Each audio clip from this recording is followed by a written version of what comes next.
Historia del átomo. En un primer momento se pensaba que la materia era continua. Por ejemplo, un trozo de madera que estaba compuesto solamente por ese trozo de madera.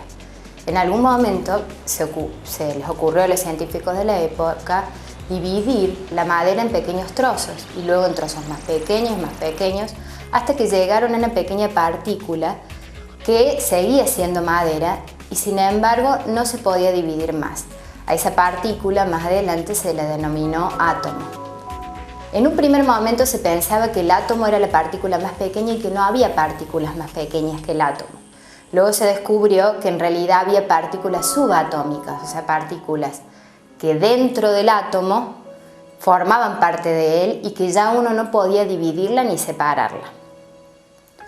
En un primer momento se pensó que el átomo tenía propiedades dependiendo de la sensación que producían a las personas al tacto, era la forma del átomo. En el caso del agua, se pensó que el átomo de agua era redondo y liso, por eso producía una sensación suave al tacto.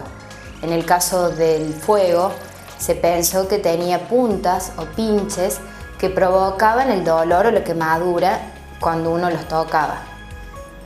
Más adelante, Thomson propuso un modelo de átomo que sería similar a un budín con pasas de uvas. El budín sería la masa positiva y las pasas de uva las partículas negativas.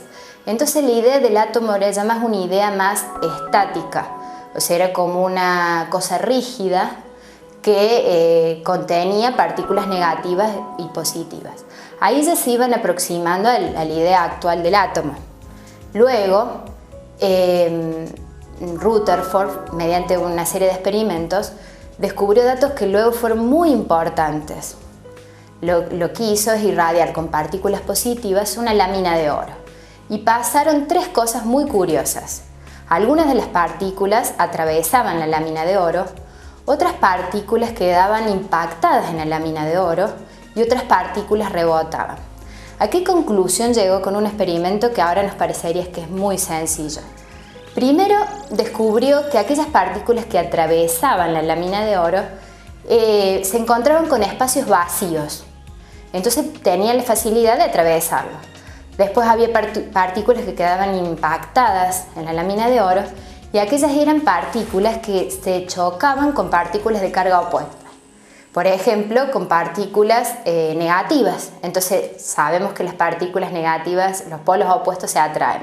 Entonces aquellas partículas positivas que se encontraban con partículas negativas quedaban impactadas en la lámina de oro. En el caso de aquellas partículas que rebotaban, lo que sucedía era que se encontraban con partículas de la misma carga. Por ejemplo, partículas positivas.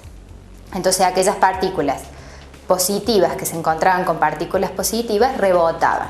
¿A qué conclusión llegó con todo esto? Tres conclusiones muy sencillas.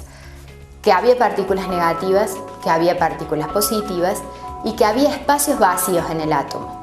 Entonces se dejó de pensar en el átomo como una estructura rígida, sino como una estructura hueca.